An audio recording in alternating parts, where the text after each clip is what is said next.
Now, in spite of this gentleman being a doctor, the talk is nothing to do with medicine. Right.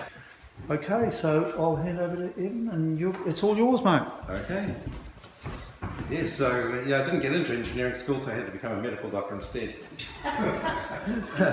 Basically what it boils down to, to cut a long story short. So this is a brief history of steam from the Greeks to A&G price and to steam pipe. So let's have a look. Before I get on to the actual engines themselves, a key component to be able to manufacture things is the lathe. It's thought to be the mother of all machine tools for making things. I'm not sure what the Greeks used or how they actually made these things, but obviously they did. But they found in England a burial 4,000 years old at Dartmoor, and she was wearing ear studs that obviously had turning marks. So they did this experimental archaeology to prove that it could possibly be done. And here's what the final product looked like. They're really nice. Those are the original ones. And this is how they think that a lathe might have been made 4,000 years ago. And he's using a bronze chisel and did a very nice job of reproducing those ear studs. I've got a lot of slides, so I won't stay too long on each one. And the Greeks had this diagram in a book written by Hero.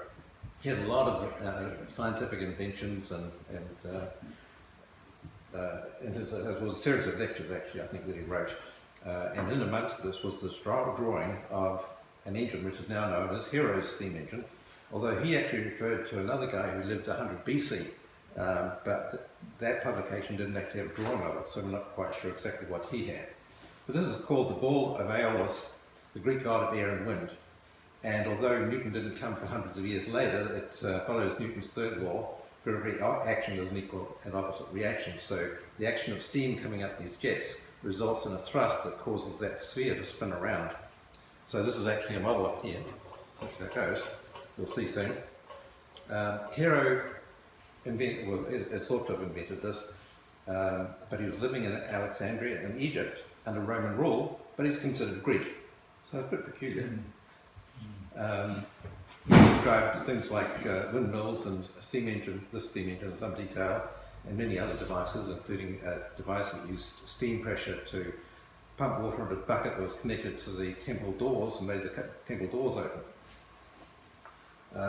I thought it was interesting that the water wheel had been described in 330 BC, so it predated him. This is another drawing the Greeks had, and this time they decided putting some lines underneath might make it work better. And the comment underneath says that Vitruvius, from the 1st century BC, described the Electile as a scientific invention used to discover a divine truth lurking in the laws of the heavens. Thus we may understand and judge the mighty and wonderful laws of the heavens and the nature of winds. So he was trying to discover Newton's third law, but I don't know if they got very far with it, but it was actually a scientific experiment rather than an attempt to make an engine, so that may explain why it didn't progress any further. My theory is they just had too many slaves and didn't have to worry about engines. So my grandfather was a steam engine engineer, lived from 1878 to 1955, about 100 years ago. He built a Hero steam engine, and this is it. I inherited it.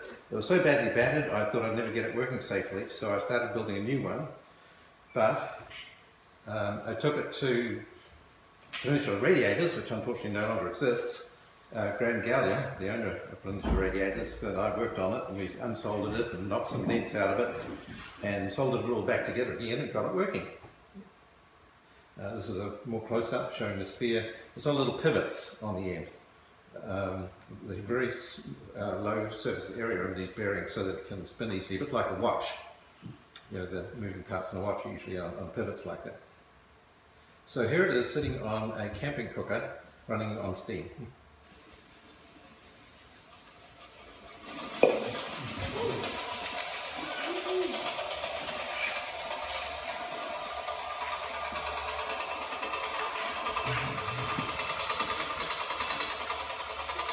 So the steam escaping from these jets just pushes it around and just spins. So this is has to be sitting on a heat source. It's had so much pressure on the bottom it's bulged out, so I've got it sitting on a bowl here. The steam comes up the vertical pipes and into the sphere, so the sphere becomes pressurized and the steam comes out little jets and makes it spin. It's got a little adjustment on here so you can alter the tension on the pivots. Because if the tension is too loose, the steam will escape, and if it's too tight, it's too much friction, it won't turn. So we've got that going. There's another demo here of it running on compressed air. I was just doing that for testing really, but it's a convenient way of getting it going. And we'll get a little repeat demo.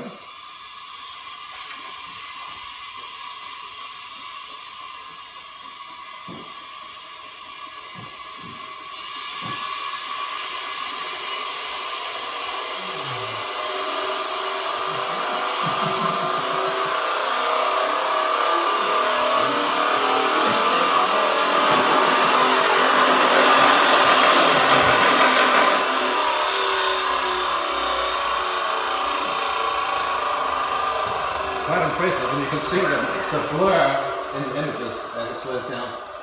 From that blur, you can figure out how far it's moved in a single frame of the video, and from that you can work out the RPM, and it was 2,400 RPM. And to double check, I recorded the soundtrack and had a look at the waveform of the soundtrack, and the rattling was occurring at 2,400 RPM as well. So that's the speed. Since then I bought a little laser pointer that tells you the RPM, but they're a bit erratic actually. Now you may be wondering here why I'm watering the garden when it's covered in snow. Well, the reason is I just wanted to say that we still use Hero steam engines. These garden sprinklers work exactly the same way, except we've got water coming out of them instead of steam. This one's actually connected to a little gearbox in the tractor, and it drives itself across the lawn. It follows the hose actually. You can lay the hose out whatever route you want it to take, and it just follows the hose. It's not moving. It is moving very, very slowly. Okay. It's got good traction with those wheels. Yeah. Yeah, they're just moving, you just make it out. Now, when we took this thing apart, we found that my grandfather had taken a kettle and taken a spout off and put a round disc, copper disc over the spout hole. And okay, that's obvious enough. So we took it apart, and when that thing fell off, we got a bit of a surprise, because what we found inside was a penny. Oh, shit. A penny. A penny. And that penny had George V on it, so we know he reigned from 1910 onwards, so it's newer than 1910, we know that. And during his reign, my grandfather would have been 32 to 58 years old. And that's him when he was getting married in 1908. And there's my father. Now, that's my grandfather on my mother's side, but this is my father, and he's also an engineer. And here he is in his garage in Hamilton with a lathe. He taught engineering in high school, and I was in his class for 4 years. And I learned to use the lathe in the class, and this was one of the lathes that I learned on, because when they upgraded the lathes, Dad bought one of the old ones and took it home, and now I've inherited it. So that's got me inspired into doing some of the stuff, having some kind of project. So in actual fact, I thought this is just a perfect project to do for my first thing to do on the lathe. So here's my dad with the lathe, and you can see it's pretty badly battered around, all the paint's chipped off. And so when he died, we had to have somewhere to put this lathe, so I had to buy a house in Thames to put it in. Almost true. We had other heirlooms as well, and we just loved living in Thames. It's really nice. So yeah, it was really old, dirty, greasy, with things all over it. So just this last week I've been repainting it. Ouch! I should have warned you to put your sunglasses on. Just this way, even. You can't use it. So No, yeah. no, you can't use it. So You can't use it if it's starting. oh yeah. Of course, the paint came from Reed Brothers, and, and that was the only shade of blue they had. So We'll give you a check later. it's epoxy paint, so it's really hard stuff. It's very nice actually. It comes out with a nice gloss on it. Not very good. So I started building a new version of Hero steam engine, and this is halfway through construction. So I've got a boiler on the bottom, and the steam comes up this pipe here and into this manifold, and then up the vertical pipe, and I made this stopcock so I could direct the steam out a jet out the back in case I had too much pressure and wanted to relieve it, or I could send this pressure up to the top. And I've got a 15 pound per square pressure relief valve on there.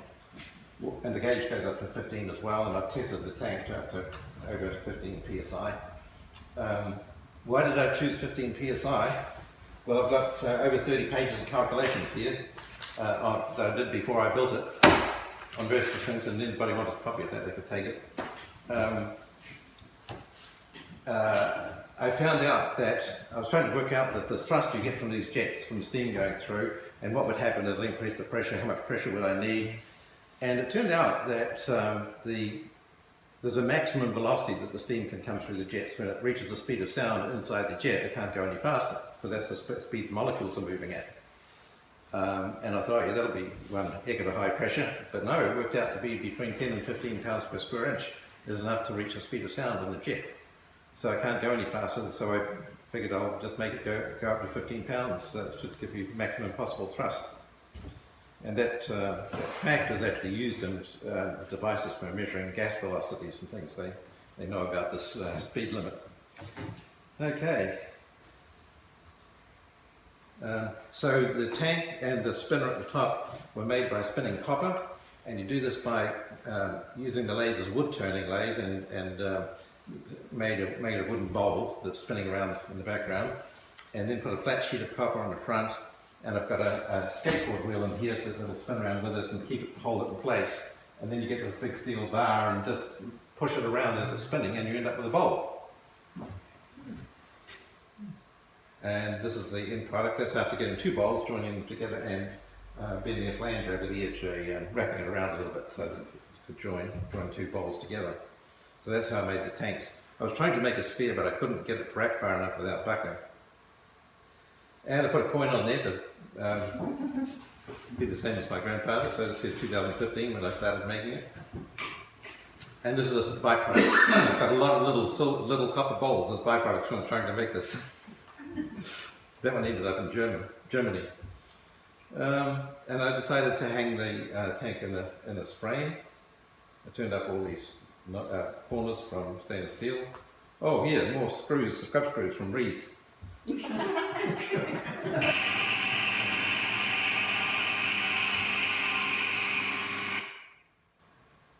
And now I'm running that on compressed air once I finished it.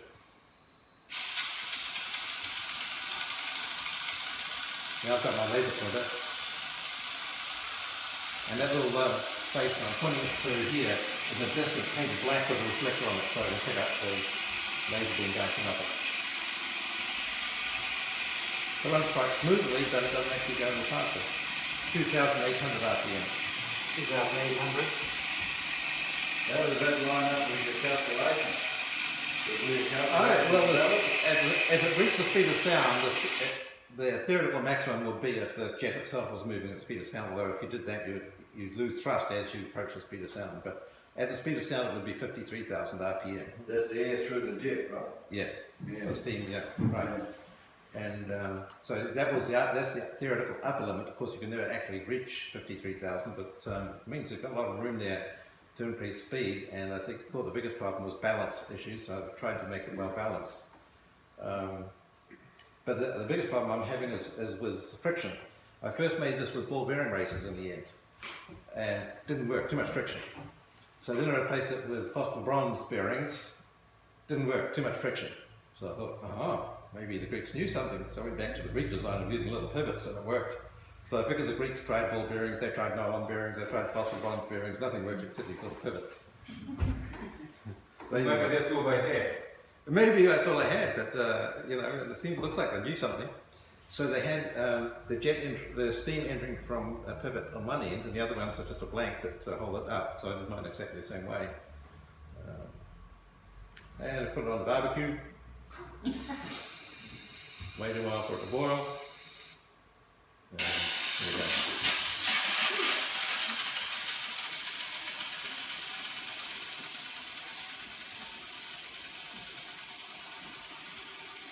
Do you get any idea of how much torque you got there? I haven't actually measured it as such, but I calculated what it should be. You can probably hold it with your hand, right? There we go then.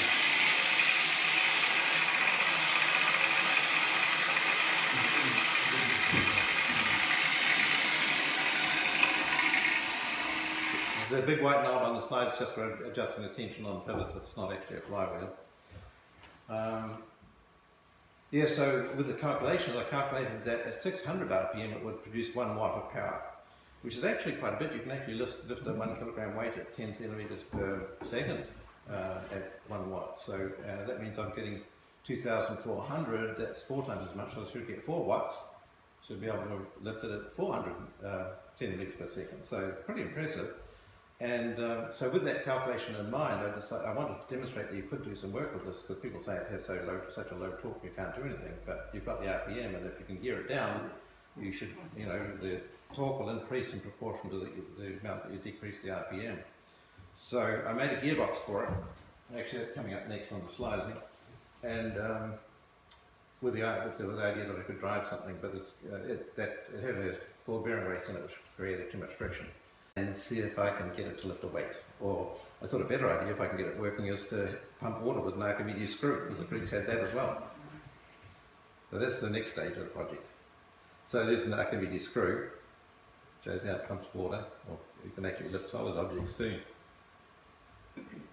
And there's a little gearbox. It didn't work. So I have to go back to the drawing board. I've been back to the drawing board quite a few times with this project. So I turned all this stuff on the lathe. I put a milling tool in the lathe to cut the slot out.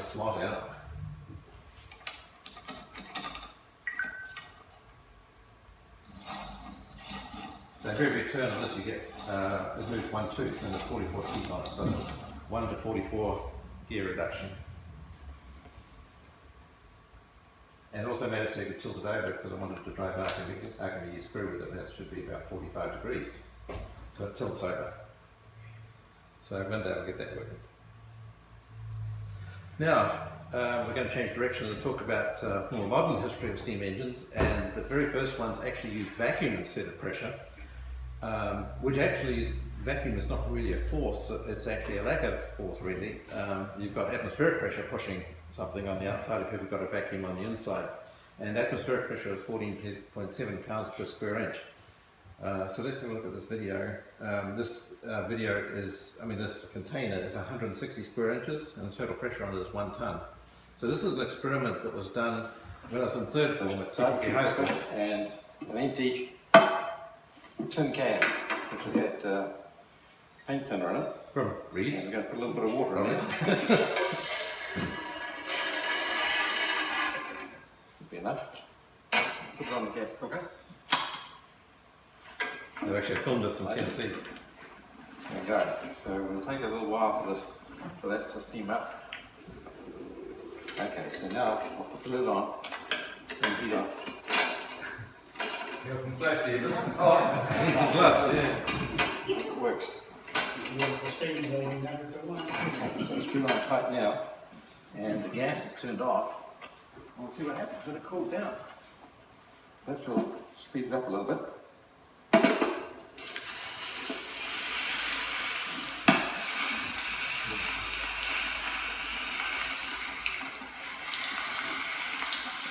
So the steam is cooling down inside and condensing and contracting, and this leaves no air inside, so the container collapses. So it's a steel container. I was very impressed with that little experiment when I was 13 years old, so I just couldn't wait to repeat it. So actually that leads us to the first patent for a steam engine in 1698 by Savory. It was the first commercially successful steam-driven device. It's not really so much an engine. It simply used a chamber filled with steam and created a vacuum in it when it cooled down, just like in the tin can. And the vacuum pulled water up from the mine.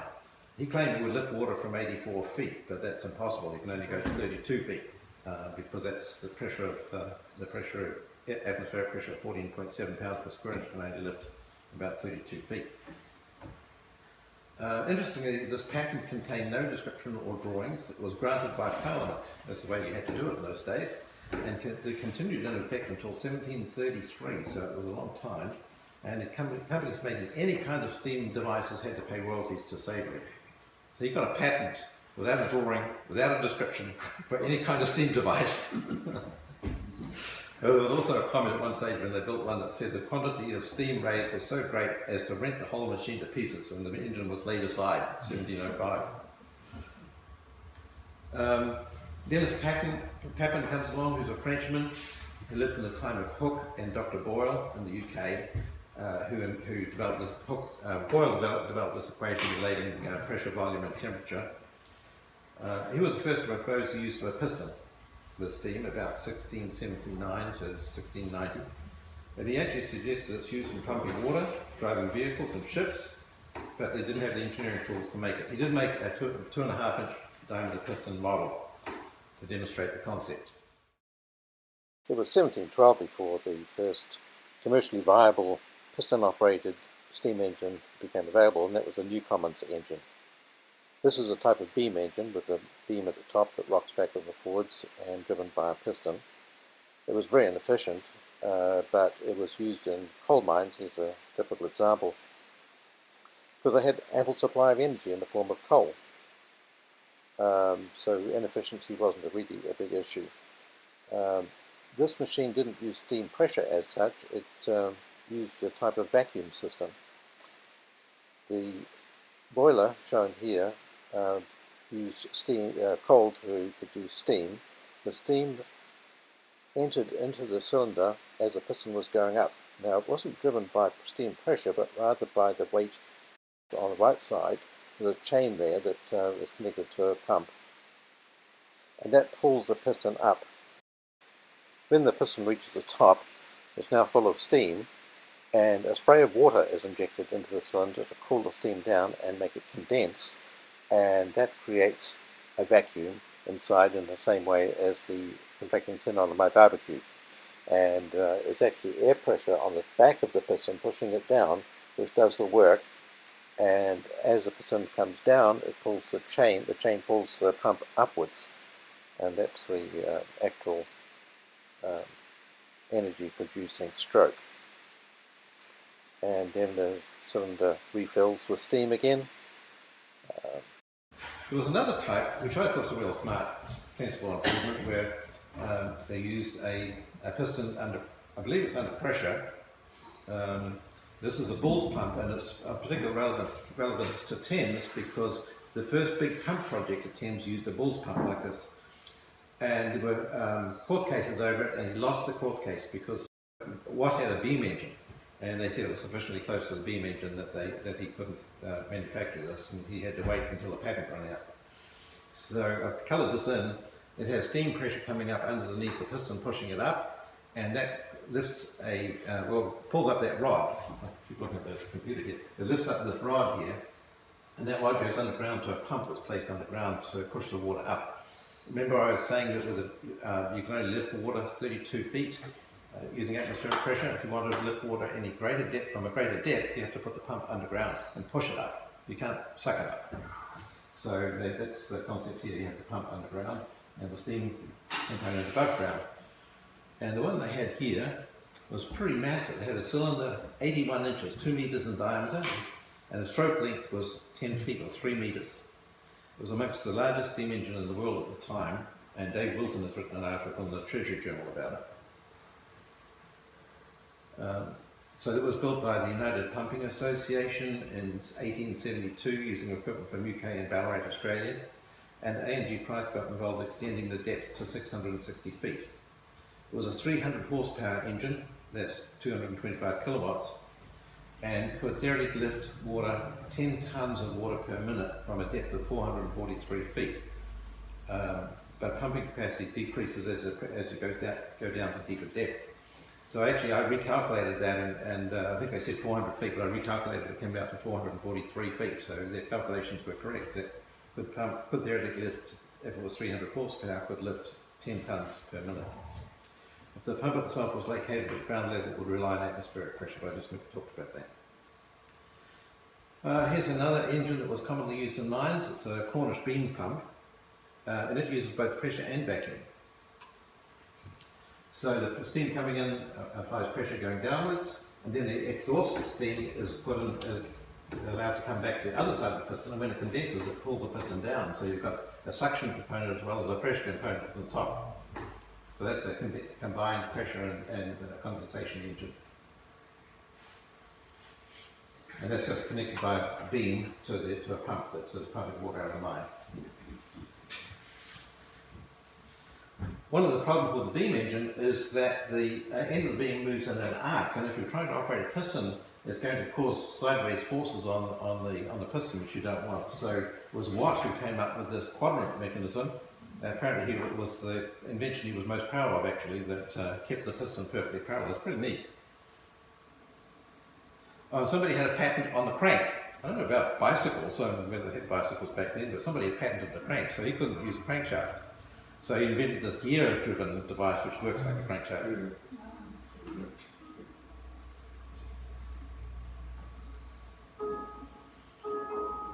And so you can see the measurements on there. Somebody's worked, done a mathematical model of it, and you can see it's almost perfectly straight up and down.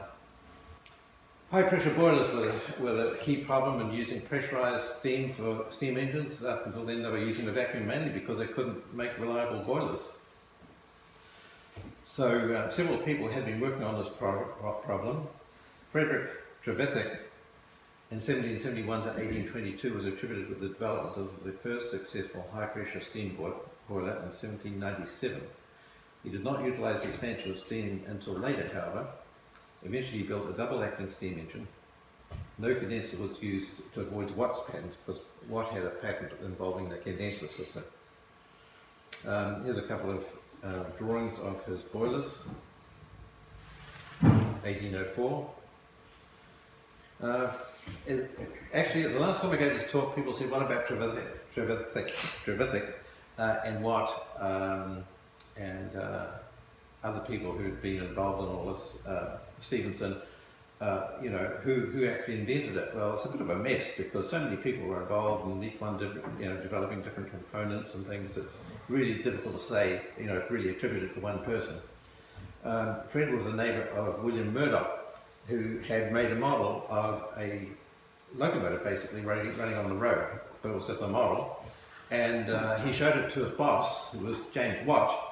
And James Watt patented it, but never built it. And because he patented it, then they ran into more problems. Fred's maternal grandfather was building Newcomen engines, the vacuum type engine I described from 1712. Fred worked with Bull himself on the high pressure steam engine, but also Oliver Evans, independently working on similar ideas in the USA, had been developing similar things. And Arthur Wolff also worked independently in London on, quote, strong steam. That's what they call high pressure steam. They call it strong steam. So who do you give the prize? There's so many people involved. This is Trevithick's steam road locomotive, a reconstruction of it. They called it the Puffing Devil, and they built it in 1801 and patented it in 1802. It was the first full-size steam road locomotive. But it caught fire when they left it running and it boiled dry. There was also a Frenchman who claims to have developed it before Trevithick, but he still seems to get the prize. And he designed this locomotive to run on rails, it looks like, 1803. So, yeah, it looks like Trevithick actually probably developed the first full-size locomotive, but Watt had already patented it but never built it. And here we have Jay Leno. The throttle valve is really just a steam valve. You open or close it. I mean, you see how slowly you can run these. You can run these literally down to about 5 RPM. But they like to run about maybe 120 RPM, something like that. The interesting thing about it is it was built in 1832, built in England. But we don't know who built it because they didn't put their name on it. But they did a beautiful job. Your piston is in here. This will come and hit you in that. Notice the Napoleonic, or the Greek columns rather. These were really sort of the space shuttles of their day, and they wanted to be as intricate and beautiful as possible because they wanted to show off the technology of the day. When you look at modern machinery, it's very efficient, but it's not pretty. And this is really, I think, a beautiful piece of early 18th century artwork. It's what you call your walking beam up here. These are lubrication points up here. You fill these with oil and those drip down. This is your lubricator. This fills with oil and sends oil into the cylinder. Water, obviously not a lubricant.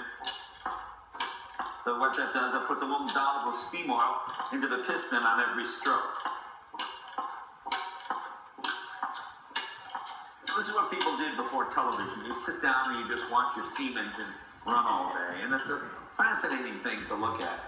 This is your governor. What this does is, as the centrifugal weight throws the balls out, that controls your throttle so you don't overrev the motor. This is where the famous expression "balls out" comes from. And at Kew Bridge in London, they have a huge pumping station. It was all driven by beam engines pumping water for the drinking water supply for the whole of London. And it was operating for more than a century, and now it's a museum with a whole lot of steam engines. So I've got some videos.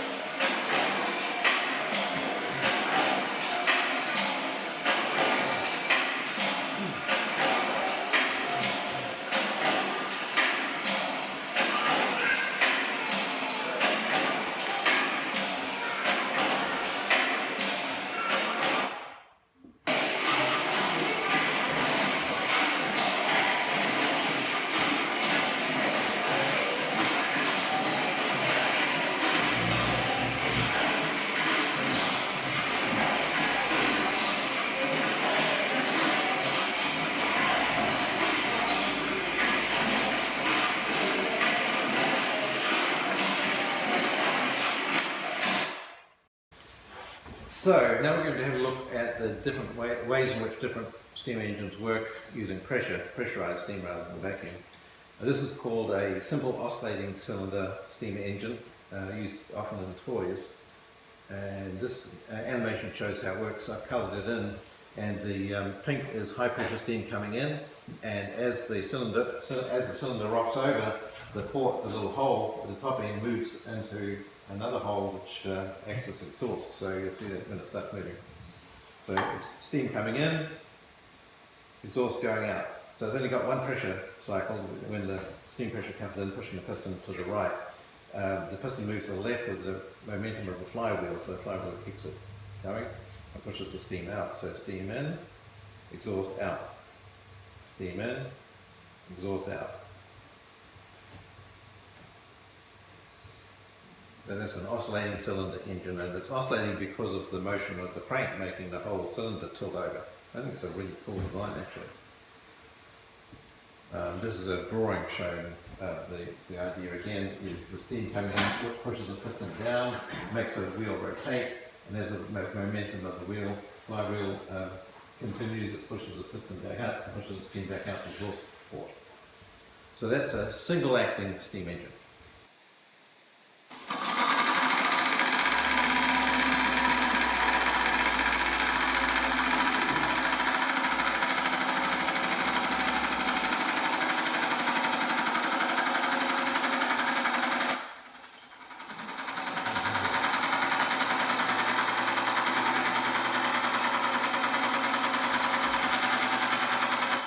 And now we're looking at a double-acting steam engine. Unfortunately, this animation is a little bit fast, but you've got steam coming from both sides of the piston now, and that doubles the amount of force you get. So first from the left, then the right, first from the left and right, left and right. Each time steam pushing the piston first from the left to the right, and then from the right to left. And those little T-shaped things represent valves that are opening and closing. And in this case, it's operating a paddle steamer. And here's a real double-acting two-cylinder steam engine, and I quite like this because it's actually a model, basically, of what they had at the Bella Street second big pump. It was the horizontal twin-cylinder steam engine like this.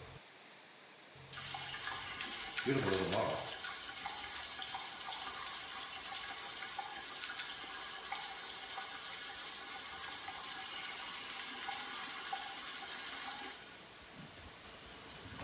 The can-shaped thing here is operating the valves that control the steam and inject steam into the cylinder. Well, I had to be informed the other day at the Goldmine Experience that thing, I call it a knee, and they said no, it's a wrist. They joined in the middle of the shaft. prevents the cylinder from actually oscillating. So this is an animation of a double-acting steam engine.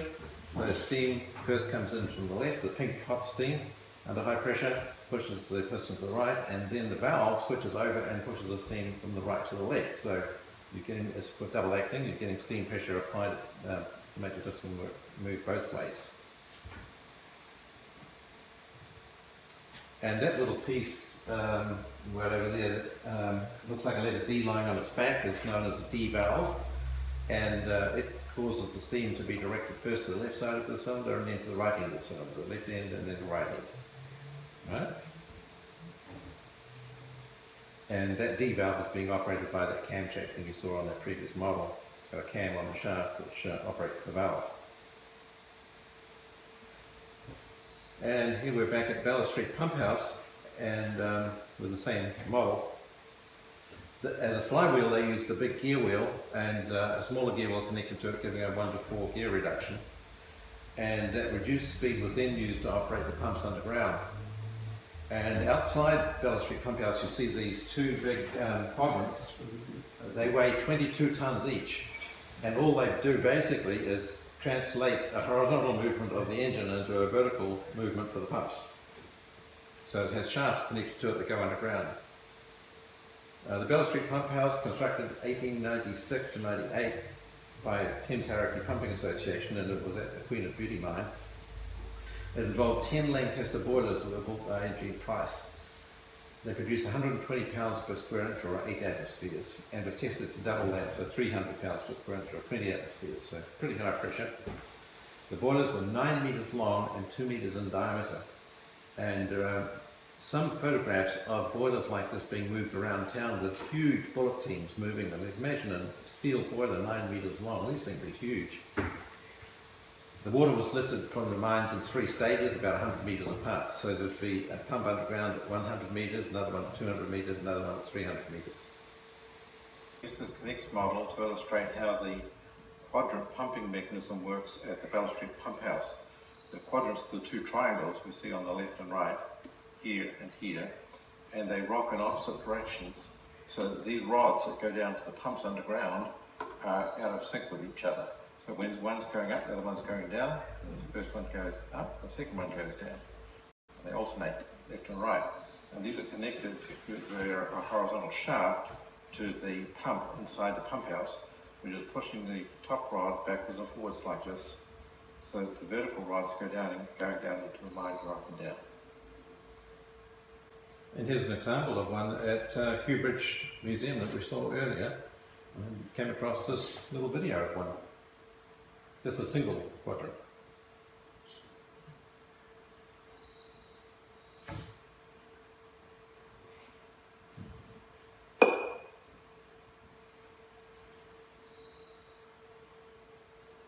That's the engine it's connected to.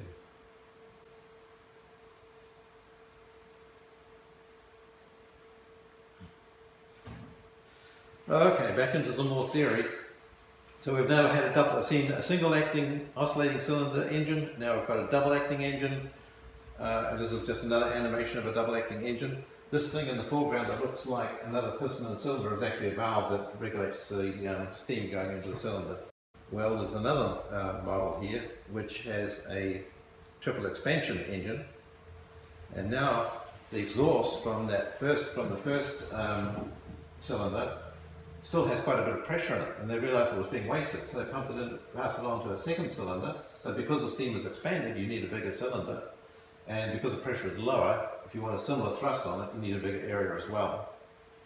And the exhaust from that one goes to this third cylinder, which is also a double acting system, and then it gets bigger again, because now the pressure is, steam is under even lower pressure. So that's known as a triple expansion steam engine. They have some doubles expanding and some triple.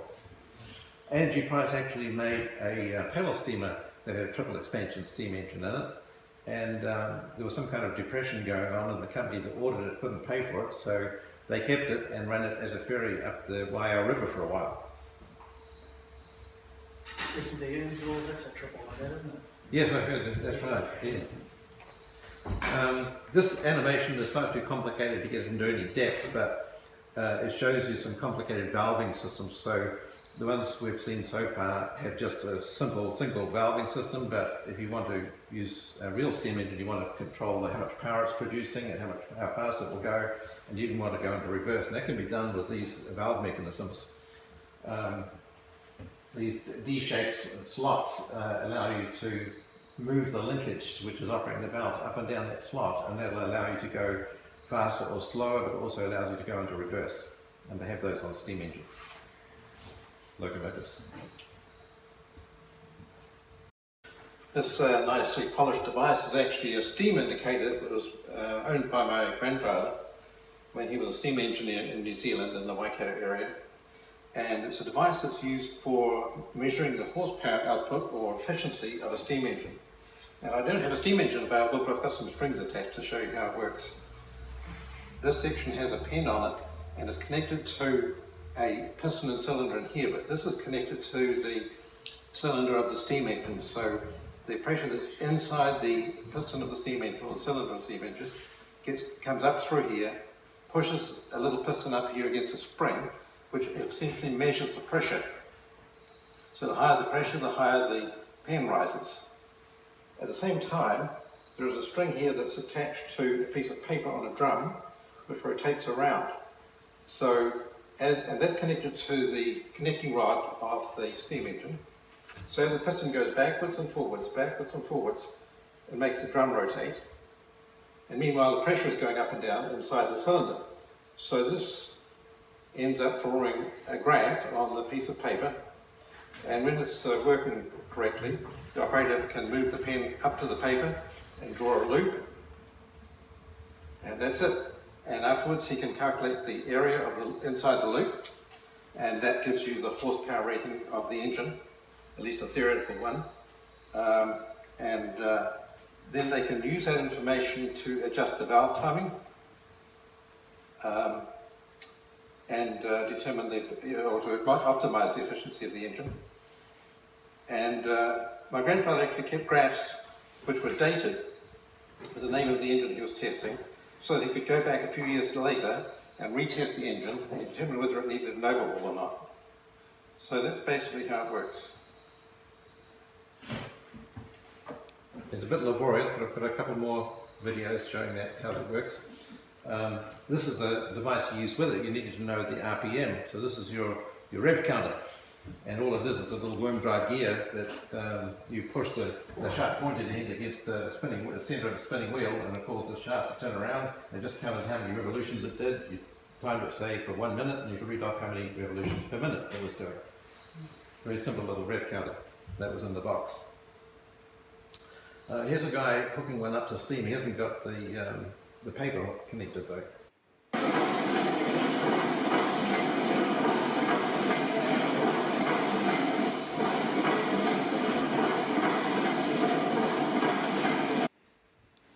This is the engine he was working on. It's a pretty impressive machine.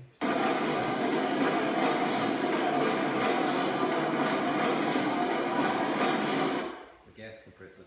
And here's a guy doing the same thing on a pedal steamer, the Belle of Louisville.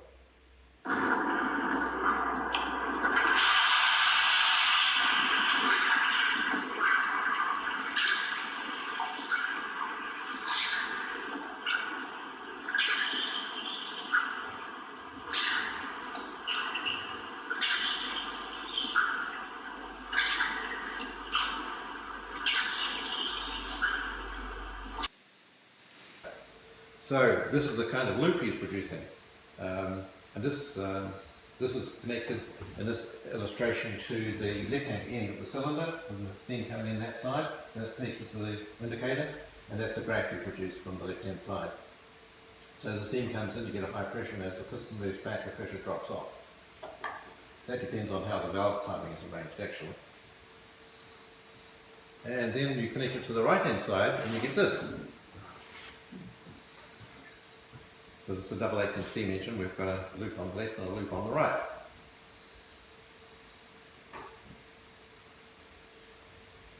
And this is the actual graph that he produced.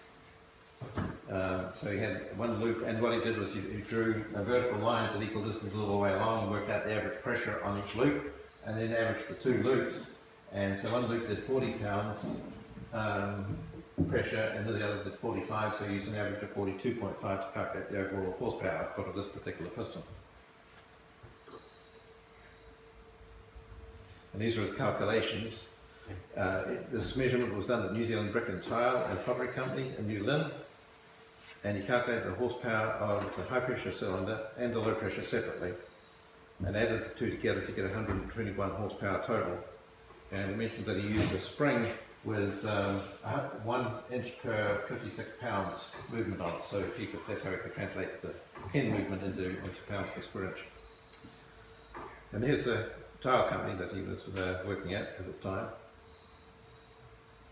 It's not clear to me, I think they might have actually merged with Newland Pottery eventually, but it was a separate company at the time. Okay, so I came up with this equation called pardons. We're going to do some math now. Sorry about that, but it's pretty simple, I think. The power output that you calculate from this loop comes from this equation pardon, P times A times R times D times O times N. So it's not a very complicated formula. And I've derived an equation that could have been used to calculate the horsepower, and it comes down to the word pardon. The force on the piston is the pressure in the cylinder multiplied by the area, 42.5 pounds per square inch. You just multiply that by the number of square inches of the piston, and you can get the actual force on the piston in pounds. So pounds per square inch multiplied by square inches gives you pounds. And it came out to actually 2.5 tons pressure on that piston. There's a 6.5 inch piston. So that gives you the force, and but you don't do any work unless you push it a certain distance. So these guys might be pushing on the thing, but unless they actually move this truck a certain distance, they're not going to actually do any real work. So work equals force times distance. Somebody else figured out a better way of moving a vehicle. So again, we've got the pressure times area gives you force, and you multiply that by the distance to give work. So the work done is PAD. But then we want the power is actually how much work is being done per minute. So we have to multiply that by how many work strokes, how many strokes the piston does per minute. So if we multiply by RPM, it'll give us our power output. But that's only taking into account one power stroke. If you've got a double acting engine, you've got 2 power strokes. So you have to put N in here, one for a single acting steam engine and 2 for a double acting steam engine. But if you've got more than one cylinder, you might want to put the number of cylinders in there as well, and it makes up the word pardon. So once you've done that calculation, you come out with peculiar numbers because it's the unit is pounds, feet, and minutes. And we want to convert to metric, which is watts. And if you have to divide by 43.3 to get watts, once you've got watts, you can divide by 745, which is the number of watts in horsepower. That'll tell you how many horsepower you've got. So here's the actual numbers: 42.5 pounds per square inch times 133 square inches times 86 revolutions per minute times 2 foot 11. And there was one piston with 2 strokes per revolution, and it gives it a total of 2.8 million, but we don't know what units that's in. So then we have to divide that by 43.3 to get watts, divide by 1,000 gives 65 kilowatts, and we can divide the answer by 745 and get 88 horsepower, and that's exactly what he had on his form, 88 horsepower. Once we know horsepower, we can start thinking about efficiency. How much power we're getting out, for how much power we're using to burn to boil the water and make the steam. And it's quite interesting that in the 1860s, the boilers themselves were rated according to the number of horsepower they could provide. In other words, if you had a 10 horsepower engine, you would have to have a 10 horsepower boiler.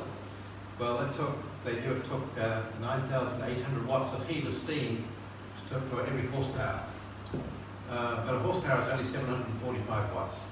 So the efficiency of 745 divided by 9,800 comes to 7.6%. So that's the efficiency in converting thermal energy, heat, into mechanical energy or horsepower.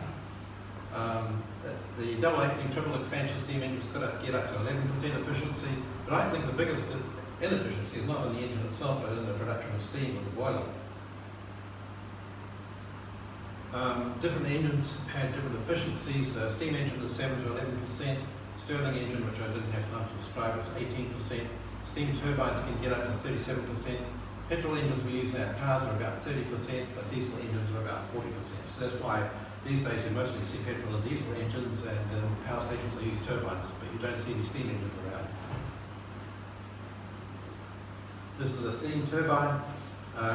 My son Craig took us to a disused power station which had been part of a nylon factory. It was a coal-fired power station, and they had this steam turbine that had been taken apart, and you could see the inner workings. So the modern turbines are just the same. The shape of these little blades is an aerofoil, just like the wing of a plane, and the air going over makes it fly. Now, talking about the history of locomotives, they now had steam engines, and the idea was to put a steam engine on wheels and make a vehicle out of it, a locomotive. So they had a competition because they wanted to build a railway from Manchester to Liverpool, and set up this competition for people to submit different designs. And this is a design that won the competition, known as the Rocket. Interestingly, it's got a double acting steam engine with a D valve in it, which you've seen before. It's got a boiler with tubes, and the heat that heats the steam, and the used steam, exhaust steam coming out of the engine, is directed into the chimney and shoots up the chimney and increases the draft up the chimney, and that increases the heat of the fire and makes more steam, so it makes the whole thing work much better. And interestingly, those three ideas are still in every modern steam engine after that. It didn't really change. He invented all that.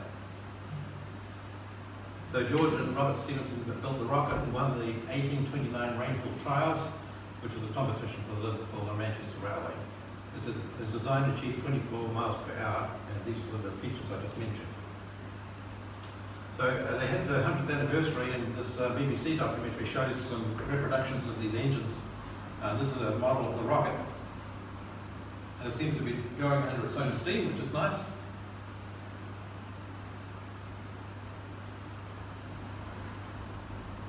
And the second competitor was the San Pariel, without parallel. And it's not going under its own steam, it's actually got another engine behind it here.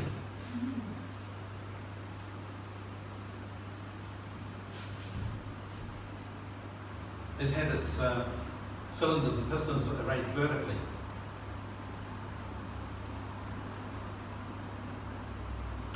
And here's another one that couldn't go. This couldn't get over on its own steam either, so they just put it on the back of the wagon with its wheels turning around.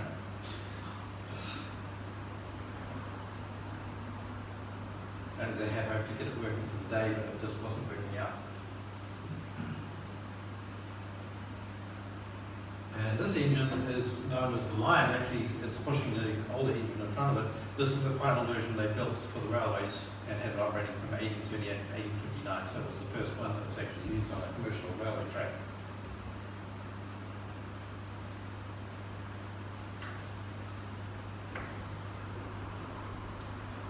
Now, a little change in direction. This is a photograph that my cousin Murray Reid sent to me showing the ruts in a roadway, a Roman roadway at Pompeii. And the story goes that the Romans designed their chariots to be the width of 2 horses. And that was what determined the size of the chariot, and that's how far the wheels were apart. And they ended up making ruts in the mud and tracks on the road. And anybody else having a cart had to make it the same width, otherwise it wouldn't fit in the ruts. So all the carts and wagons after that date were made the same width, including the coaches in England. And when they finally built railway carriages, they actually took road carriages and put wheels on them, and put railway wheels on them so they could run on the railway track, but they were same width apart. So it was the Roman design that led to the standard railway gauge of 4 foot 8.5 inches. Some people say that's it's disputed, but I think that's probably correct.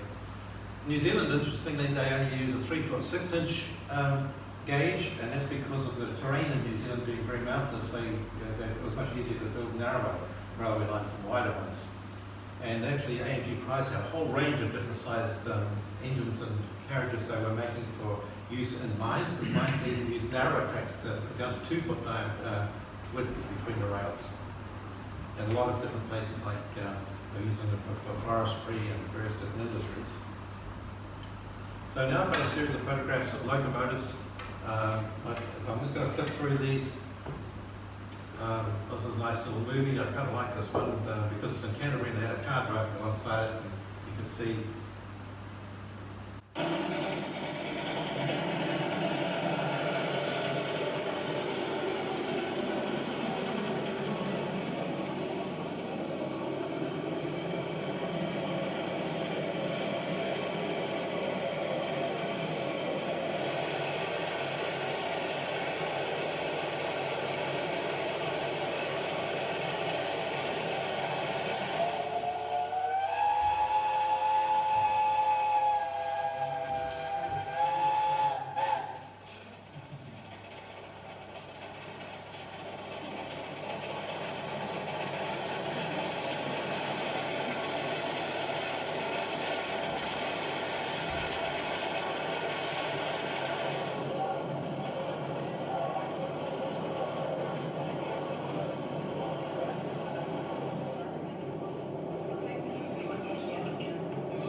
So A&G Price started in 1868 in Onehunga, and the first job actually was to build their own steam engine. They built a whole 8 horsepower steam engine to drive all their lathes and other saws and equipment they were using. So they pretty quickly became proficient at building steam engines. They had trained as pattern makers in foundries in England before coming here.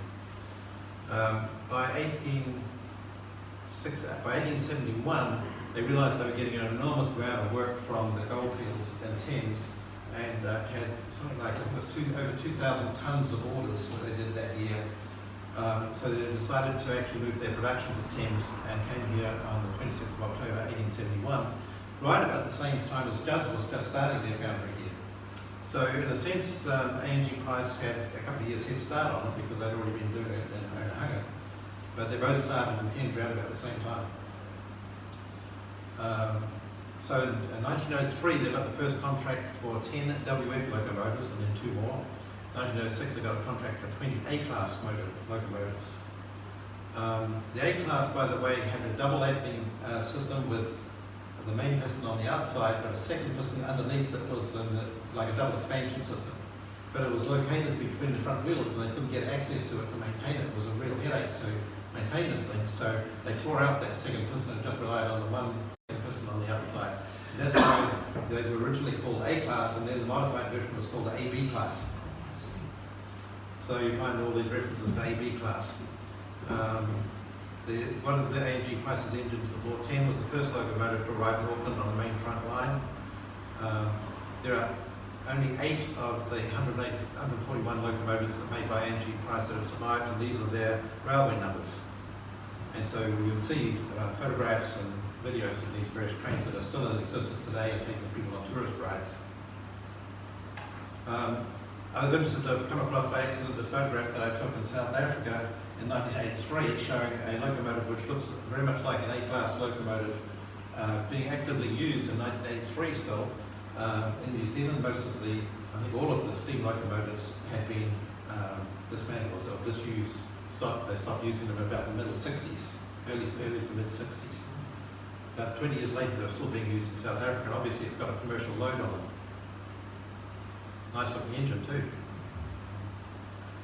So here's AB 415, AB 419, 428 was made by A&G Price. They all have this plaque on the side, this number 31, it means it's the 31st engine made by A&G Price in 1909, and it's got the manufacturer's name and address on there. So you always see these labels on the sides of the engines that tell you that. So that's what I call the maker's number 31. And 428 is still very active in the South Island for tourists. And here's a tourist brochure for it. And there's even a book written about it, Trouble on the Track, AB 428. And here's 585, that was the 50th locomotive built by A&G Price about 1913. And here's 699 being overhauled. It's a colour photograph, so obviously fairly recent, and I'm not sure where it was taken, but you can see all the bits and pieces of the linkage have been taken off here, so it's not in working condition right now.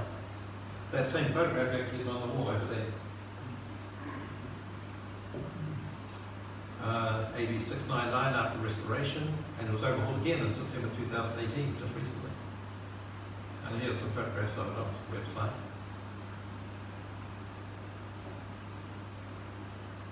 And this is a photograph taken when they produced the 100th locomotive at A&G Price. It was labelled by the railways as AB 705, but by A&G Price it was number 100.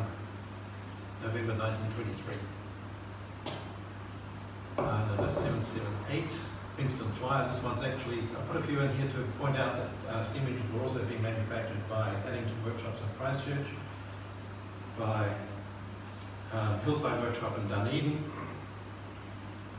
and this one was built by North British, and in fact by far the majority of engines that were being used in New Zealand actually came from Britain.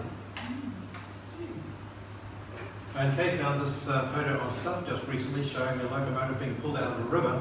Apparently when they decided they weren't going to use locomotives anymore, they didn't know what to do with them, so they just shoved this one off the river, off the bridge in this river. And now they're pulling it out and hoping to restore it. And here's a peculiar beast, a Model T, which with railway wheels on it. And this kind of thing came about in the First World War because steam engines made huge clouds of smoke, and the Germans could see exactly where you were and could bomb the hell out of you. So they started using petrol motors to drive them. One of the first ones they did was a Fordson tractor with wheels connected to railway wheels on it, and that was used during the First World War. But it led to the idea of rail cars, of like small, lightweight machines that were designed for carrying people, and it led to the rail car, and it probably looks familiar to a lot of us. No longer seen on the rails, but on memories of it. This is the electric unit in Paikakariki, and here's a Silver Fern rail car, and here's a more modern one at Bury Depot in 2013. It pretty much brings us up to date. And I must mention, however, the small gauge railway. This is Alistair with his steam train, and I went and visited their show a week or two ago, and was very impressed by the number of engines that they have that are so beautifully made and reproduced. Some of these engines have taken years for these guys to build from scratch using lathes and machinery at home. So it's really impressive what these guys do. And making a little switch into gold for Thames. We recently met a guy who actually had some samples of gold that had been found at Thames, and I was able to photograph them. So you can see here the streaks of gold in the quartz. Here and here. Quite nice samples. And here's Gold Mine Experience steam engine that about a year ago they were running on electric motors, but now they've got 2 steam engines going. And actually we can go and see these operating this weekend. They're going to be having some kind of special day in the weekend.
changes all that much over time.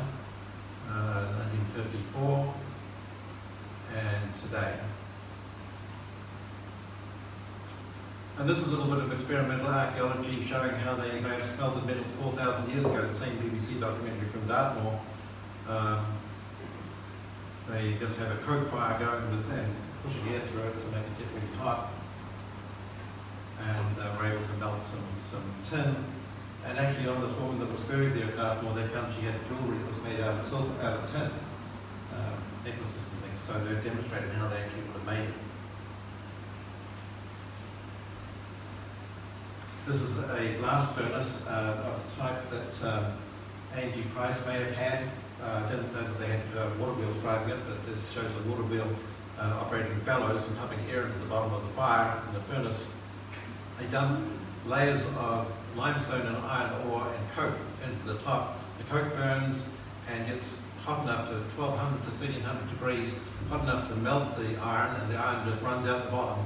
When they're ready, they open up this valve here, and the iron comes out and flows into molds known as a pig bed. It makes pig iron. And you know why it's called pig iron? Anybody have any idea? It's in troughs. Sorry? It's in troughs. Yeah, well, it's close.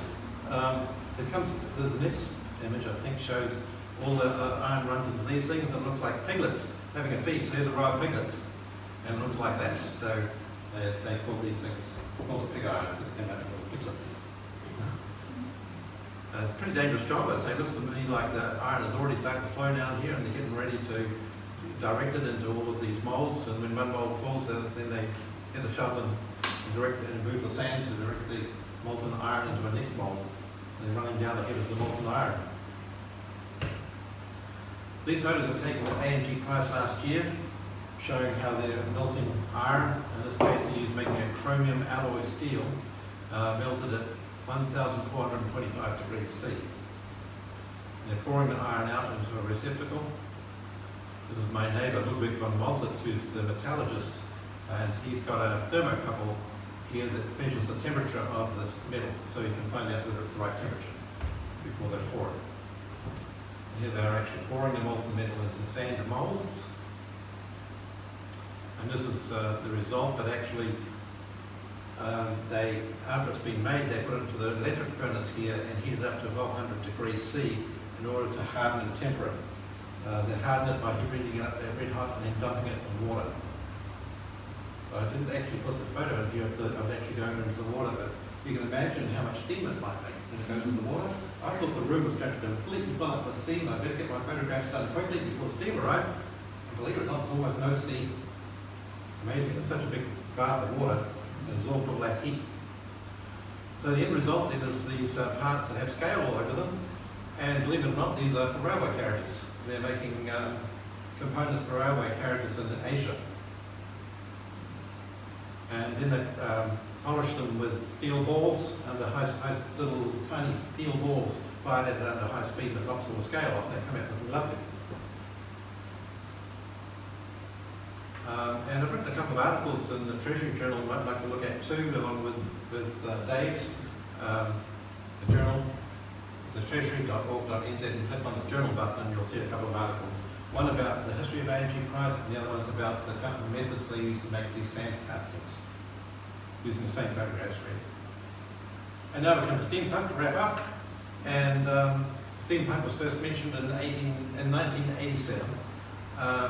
But now they're finding artworks that go back to the 1950s that are a similar style.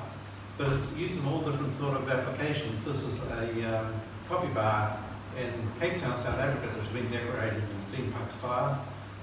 Here's a guy with an artificial arm with all kinds of cogs and wheels. And this is a couple in Boise, Idaho. This is a rock band all dressed up in steampunk. This is a City Hall in London with it's like a steampunk sculpture outside it. And this is a Paris metro station all decorated in steampunk with copper everywhere. And this is a nice piece of artwork, and I thought that was a suitable point to almost finish our presentation. Throw my point away, I don't need it anymore. And there is one more, and that is outside steampunk headquarters in Oamaru. But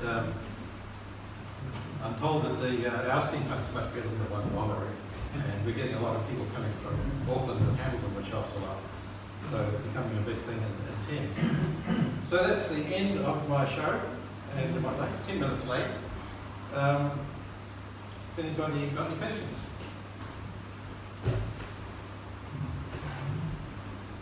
Just as a matter of interest, quadrants, they look to be triangular, is that right?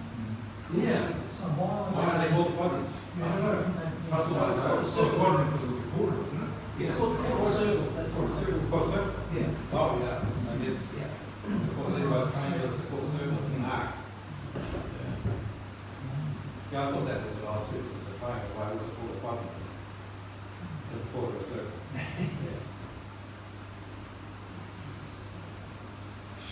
Was that too technical for you? That was really good.